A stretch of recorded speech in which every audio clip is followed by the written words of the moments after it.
Now, crafting a book that is valuable. Now, we've talked about why good books may not sell. We've talked about why bad books may sell. We've talked about branding, about perception, about positioning. Now, how do you now craft a book that feels valuable? And when I'm talking about value now, you understand at this point of this class, this webinar, that value is not just what is inside the book. It is also what people perceive when they see it. It is what do you have on the title? What do you have on the cover? What do you have in the description? What perception does this book create? It is not just about what is inside. What about what is outside? That is the value I'm talking about. So it encompasses what is inside the book and what is outside. Now, what is the goal? The goal is simple. Your book must feel valuable. And when I'm talking about feeling has something to do with perception. You know, like they say, first impression does what? Last longer. So sometimes even before people get to know you, your first impression gives them, and sometimes the first impression might actually be different from who you are. Someone might see you for the first time when you are angry. That does not mean that you are an angry person. Someone got you angry at that point and you had to react. But to a particular stranger, they think that is who you are. So that's why you have to be intentional about the first impression of your book. Now, structure creates value. Now, we are talking about the content of the book itself now. Clear flow. There's something we call fluidity. Sometimes, oftentimes than not, they use it in poetry. But it is also important even in fiction and non-fiction. And that is why directors are very important. When to movie producers and all that, your choice of director is very important. The job of the director in movie production is the job of the editor in writing. Someone has to. You can't edit your book yourself. I don't think at this stage, I think it's wrong for you to say you want to edit your book yourself. Even if you are a professional, you are a professor.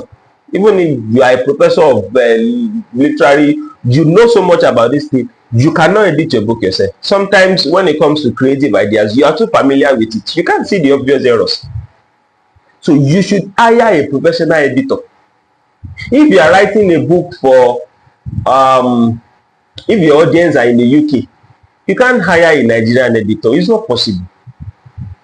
Because they will not understand the context. Different thing works in different places. So your book should be fluid in nature. That's the job of an editor, and that is what developmental editing does. That doesn't mean they will change the meaning of your book. It doesn't mean that the core value will be altered. No, it's still the same. Which brings me to the second point, which is the logical progression. If you are taking a course online, there's a structured curriculum you have to follow.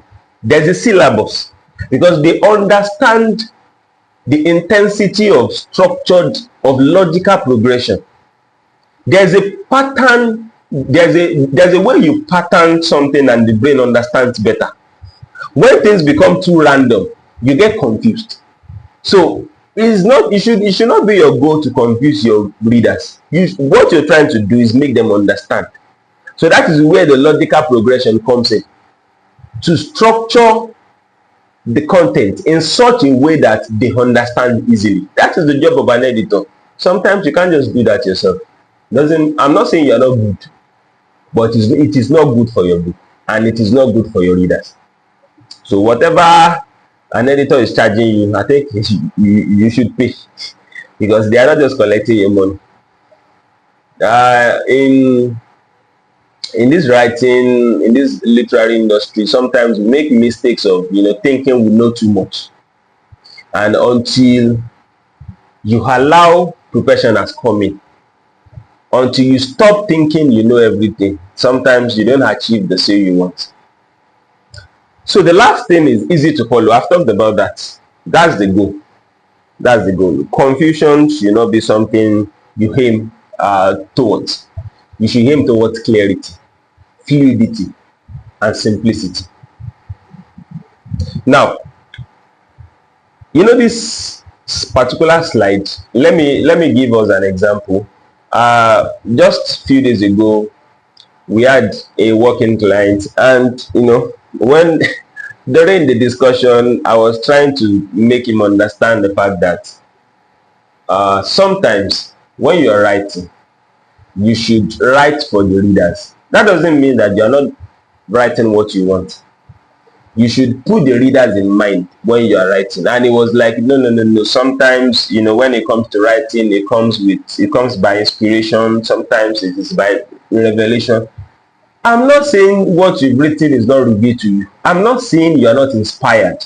I'm not saying you didn't dream about it. But there is a way you structure what you've thought about. There is a way you structure your inspiration that makes it so easy for the readers to understand.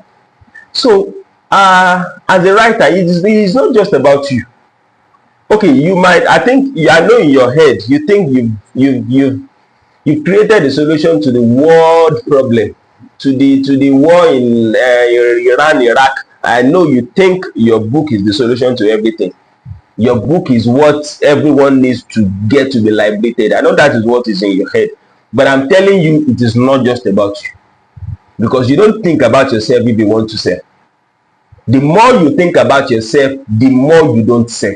That is what I'm talking about. If you want to sell, you need to put your readers in mind.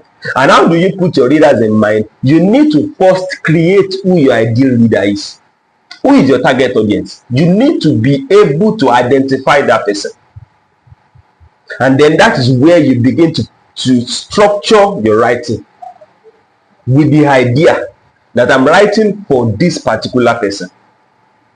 That is actually very, very important.